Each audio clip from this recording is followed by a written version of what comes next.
क्या आपने कभी सोचा कि आप जो दुनिया में इतना सब कुछ देख पा रहे हैं, ये जीवन आया कहाँ से? कभी आपके मन में सवाल तो आया होगा, हम शुरू से ही ऐसे थे या ये हमें वरदान में मिला? इसका जवाब है नहीं। जीवन आपके लिए ही नहीं, इस पूरी गैलेक्सी का एक रहस्य है। ये इंसान आज जो इतनी तरक्की अपने बुद्धि क्षमता से कर पा रहा है, ये खरबों करोड़ों सालों का विकास है। लेकिन सवाल ये भी उठता है कि ये जो जीवन है कहीं बाहर से आया या फिर ये पृथ्वी पर ही पनपा, और इतना सब कुछ हुआ कैसे? दोस्तों, सवाल तो बहुत से हैं और इनसे जुड़े हैं ऐसे कई छुपे हुए रहस्य। तो वीडियो को अंत तक जरूर देखना, और आप अगर नए हैं तो चैनल को सब्सक्राइब कर ले। वीडियो शुरू करते हैं।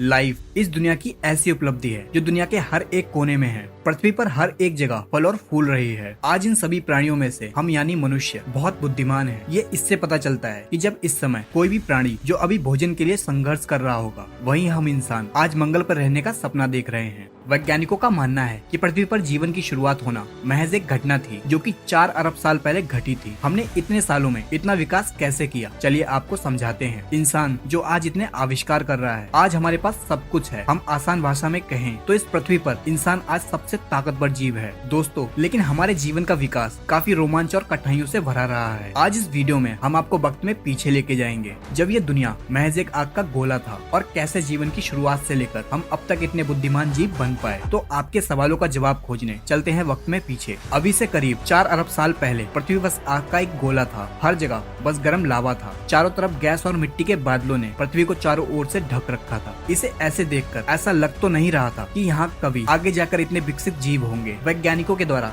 इस समय पृथ्वी पर जीवन के बीज का जन्म हुआ। अब ये जीवन आया कहाँ से? इसका जवाब तो अभी वैज्ञानिक के पास नहीं है। कुछ वैज्ञानिक मानते हैं कि जीवन किसी उल्का पिंड के साथ कहीं गैलेक्सी से आया था, और कुछ मानते हैं कि जीवन पृथ्वी पर पानी में अलग अलग रसायनों के मिलने से अपने आप ही पैदा हुआ था। लेकिन थ्योरीज की माने तो इस जीवन के बीज ने पृथ्वी के पानी में सिंगल सेल के रूप में जन्म लिया था, और हमारी माइथोलॉजी के अनुसार सबसे पहला बीज पानी में ही हुआ था। ये सिंगल सेल ही हमारा पूर्वज है, और उस समय पृथ्वी पर जीवन का सबसे पहला बीज इस सेल में डीएनए के रूप में कोड और जानकारियां थी। इस सेल में जीन्स इस जानकारी को बाहर भेज सकते थे। लगभग 50 करोड़ साल तक जीवन इन्हीं सेल्स में बना रहा। अभी से करीब 3.5 अरब साल पहले इस सेल ने खुद के जैसे हुबहू दिखने वाले सेल बनाना शुरू कर दिया और खुद की ढेर सारी कॉपी बना डाली। ये एक अनोखी घटना थी। सेल्स के कॉपी बनाने से जीवन बस विकास की ओर बढ़ने लगा था। ये सेल एक नए जीन्स और जानकारी को बनाने लगे थे। अगर ये सेल्स ऐसा ना करते तो जीवन कभी शुरू ही नहीं होता। 2 अरब साल तक ऐसा ही चलता रहा। पुराने सेल्स नए सेल्स को बना रहे थे, जिससे उनकी इन्फॉर्मेशन नए सेल्स के जीन्स में और ज्यादा डेवलप हो रही थी। फिर एक बार एक घटना घटी जब सेल्स ने आपस में जुड़कर एक नए सेल्स का निर्माण करना शुरू कर दिया, जिससे उन दोनों के जीन्स की इन्फॉर्मेशन कंबाइंड होके अपने ही जैसे परफेक्ट सेल बनाने लगे। जिन सेल्स में अब एक नहीं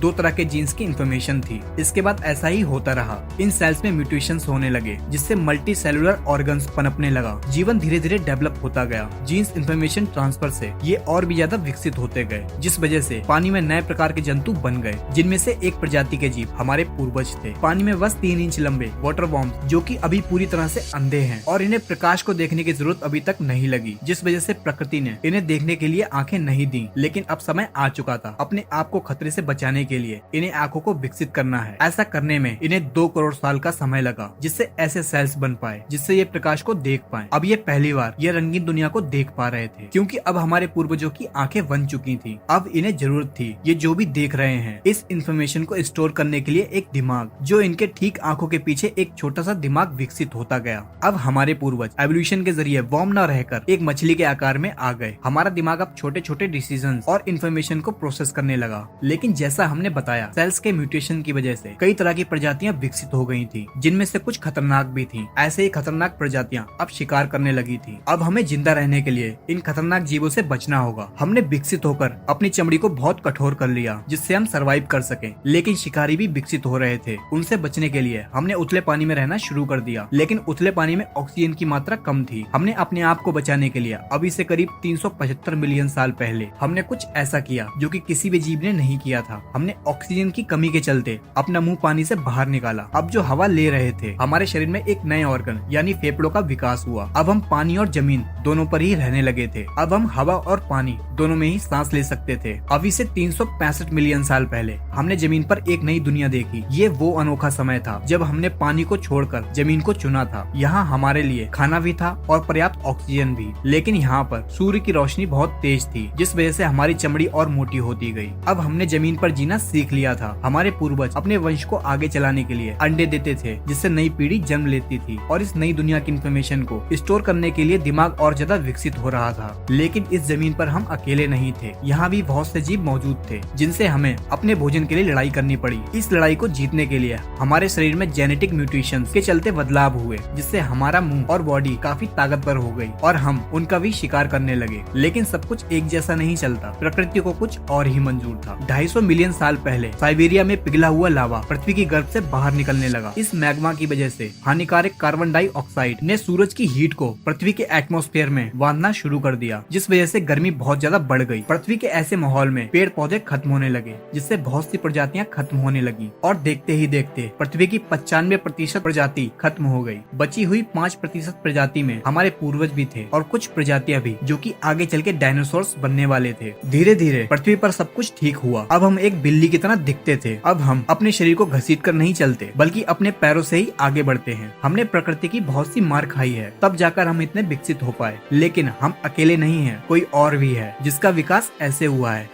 कि उसकी अब इस धरती पर हुकूमत चलती है। ये है डायनासोर। अब इनका ही जमाना है। अब अगर हमें इस धरती पर जिंदा रहना है तो हमें इनसे बचना होगा। डायनासोर्स का विकास हमारे मुकाबले बहुत ही तेजी से हुआ, जिस वजह से ये बहुत ही बड़े और खूंखार हैं। इनसे बचने के लिए हमें कुछ ऐसा करना था जिससे हम इनके शिकार ना बन पाए, जिस वजह से हमारा साइज और ज्यादा छोटा होता गया। हम एक छछूंदर की तरह दिखने लगे। अब हम जमीन के अंदर बिल बनाकर रहने लगे। हमारे शरीर पर घने बाल थे, तो जब भी हमें सर्दी लगती तो हमारे बाल खड़े हो जाते, जिससे हवा हमारे बाल में ही कैद हो जाती, जो इंसुलेशन का काम करती थी और हमें ठंड से बचाती थी। आपने ये देखा होगा कि ठंड लगने पर हमारे रोंगटे आज भी खड़े हो जाते हैं, हालांकि अब हमें जरूरत नहीं पड़ती। इसी वजह से आज हमारी बॉडी में बाल कम होते जा रहे हैं। खैर, उस टाइम पे हमें काफी चौकन्ना रहना पड़ता था। उनके देखने से पहले हमें रिएक्ट करने की जरूरत थी, जिस वजह से हमारी इंद्रियां और ज्यादा तेज होती गयी। हमारे देखने, सुनने, सूंघने और महसूस करने की क्षमता बहुत ज्यादा बढ़ गई थी। हमारा दिमाग भी और ज्यादा बढ़ रहा था, क्योंकि हमें जल्दी फैसले लेने की जरूरत थी। दोस्तों, हम इंसानों के लिए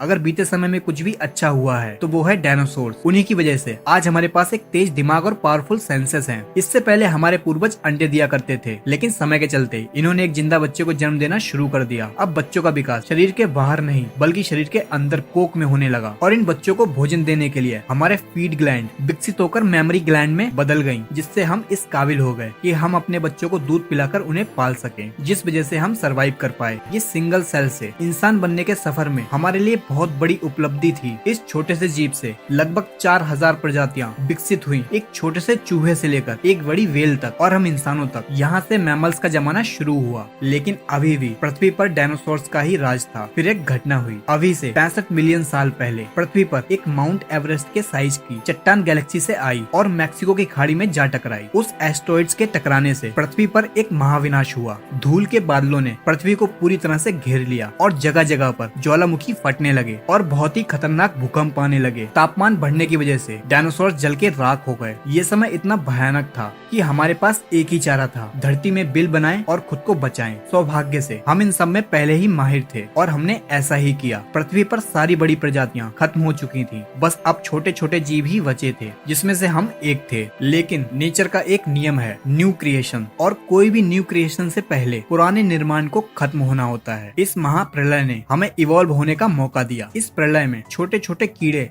जैसे कॉकरोच आदि सरवाइव कर गए। अब हम जिंदा रहने के लिए केवल यही खाते थे। इन्हें ही खा के हमारे पूर्वज ने खुद को आगे बढ़ाया और अपने आप को जिंदा रखा। आज हम धरती पर हैं तो इसमें बहुत बड़ा हाथ इन कॉकरोचों का है, जिनको खाकर हमारे पूर्वज जिंदा रहे। उस समय हमारा साइज 6 इंच का था। धीरे धीरे पृथ्वी की परिस्थितियाँ फिर से बदलने लगी। महाप्रलय को अब 5 साल बीत चुके थे। पूरी पृथ्वी काफी हरी भरी हो चुकी थी। पेड़ और फल लगने लगे, जिसमें बहुत से न्यूट्रिशन थे। बहुत ही बेसिक बात है, हम जितना भी न्यूट्रिशन लेंगे हम उतना ही लंबा जिएंगे। लेकिन परेशानी ये थी कि फल पेड़ पर थे, तो हमने खुद को इस तरह से विकसित किया कि हम पेड़ों पर बंदरों की तरह चढ़कर उसी पर रहने लगे। अभी से 56 मिलियन साल पहले हम इस पेड़ों की दुनिया के आदी हो चुके थे। अब हमें जमीन से कोई भी लेना देना नहीं था। लेकिन आपको तो पता ही होगा, हमारी दुनिया इतनी आसान कहाँ। आने वाले 10 सालों तक पृथ्वी का टेम्परेचर बदलने लगा, जंगल सूखते गए और छोटे होते गए, जिस वजह से खाने की कमी होने लगी। ऐसे में हमने फिर से सर्वाइव करने के लिए जेनेटिक म्यूटेशंस के जरिए लिए हमारी पूंछ गायब होती गई, हमारे हाथ और पैर और ज्यादा लंबे होते गए, जिससे हम हमेशा पेड़ों की डालियों से चिपके रहते थे। हम पृथ्वी के माहौल के हिसाब से ढलते गए, लेकिन पृथ्वी का बदलाव यही नहीं रुका। अफ्रीका और अरेबियन टेक्टोनिक प्लेट्स खिंचने लगी, जिससे ईस्ट अफ्रीकन रिफ्ट वैली का निर्माण हुआ और इसके किनारे पर 3,500 किलोमीटर लंबी पर्वतमालाएं बनी। कभी इंडियन ओशन से लाके बादल पानी बरसाते थे, लेकिन उन बादलों को ये पहाड़ रोक रहे थे, जिस वजह से अफ्रीका के उस इलाके में सूखा पड़ने लगा, सारे संसाधन खत्म होने लगे। लेकिन हमारे पूर्वज अफ्रीका के उसी हिस्से में फंसे थे। अब हमने खुद को बचाने के लिए हमने भूख के चलते पेड़ को छोड़ने का फैसला लिया। अभी से लगभग 4.4 मिलियन साल पहले हम पेड़ों से उतरकर नीचे जमीन पर भोजन की तलाश में निकले। अभी हम 4 फीट लंबे थे और हमारा दिमाग एक संतरे के जितना था। अब जो भी पेड़ मौजूद थे वो काफी दूर दूर थे, जिस वजह से हमने ऐसा किया। अब हम धीरे धीरे 2 पैरों पर चलना सीख गए, जिस वजह से हमारे हाथ आजाद थे, जिससे हम नीचे खड़े होकर पेड़ से फल तोड़ लेते थे, जिस वजह से हमारी ऊर्जा इस्तेमाल नहीं हो रही थी। आने वाले 1.2 मिलियन सालों तक हमारा क्रमिक विकास होता रहा और हमारा शरीर इस तरह से विकसित हुआ कि हम 2 पैरों पर और तेज भागने लगे और हम आसानी से खाना पानी खोजने लगे। लेकिन 2 पैरों पर चलने की वजह से बच्चे पैदा करने में कठिनाई आने लगी, जिससे पूरी तरह से विकसित बच्चे को जन्म देना आसान नहीं था। फिर सेल्स म्यूटेशंस के चलते हमने ऐसे बच्चे को जन्म देना शुरू किया जो समय से पहले ही पैदा हो जाते थे। माँ की कोख में बच्चे का जो भी जरूरी विकास होना होता और बचा हुआ विकास जन्म के बाद होता।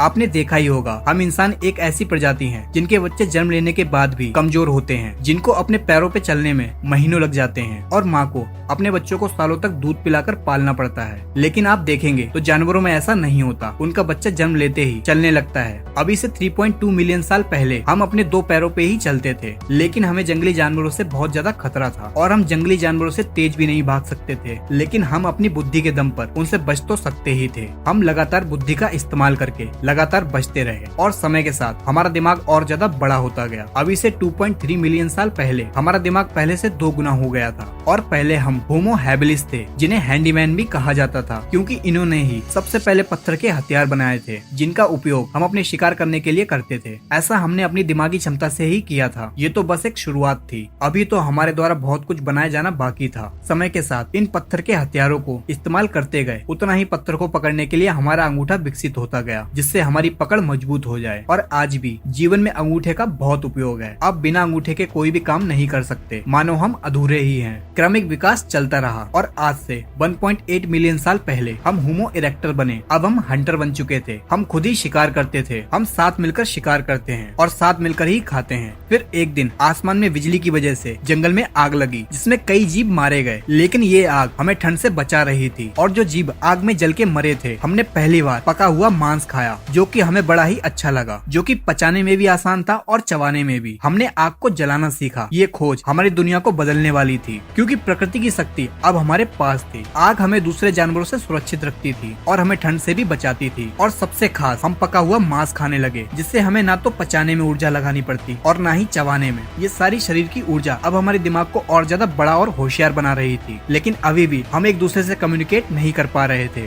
जिस वजह से एक दूसरे को समझ पाना मुश्किल था। लेकिन सेल्स म्यूटेशंस ने हमारी जरूरत के हिसाब से गले के मसल्स को बदल दिया, जिससे हम तरह तरह की आवाजें निकालने लगे। अब हम बोलकर एक दूसरे को कम्युनिकेट कर सकते थे। अभी से 4 अरब साल से सिंगल सेल से सर्वाइवल की जंग लड़ते हुए विकास क्रम से सबसे आगे आकर इस पृथ्वी का सबसे बुद्धिमान जीव हम बन पाए। हम मनुष्य, हमने पशुओं को पालना सीखा, खेती करना सीखा, हजारों आविष्कार किए, चांद पर पहुँचे, मंगल पर जाने की तैयारी कर रहे हैं। हम यही नहीं रुक रहे। आप रोज एक नई आधुनिक टेक्नोलॉजी की नई खोज सुनते ही होंगे। इतना सब कुछ हमने 4 अरब सालों में सीख पाया है और अभी भी सफर जारी है। लेकिन क्या हमने कभी ये सोचा, जिस धरती या पृथ्वी पर हम रहते हैं, ये कैसे इस लायक बन पाई कि जीवन को पाल सके? अगर आप ये जानना चाहते हैं तो कमेंट सेक्शन में जरूर लिखें और चैनल को सब्सक्राइब कर लें। और आपको वीडियो अच्छी लगी हो तो लाइक करें।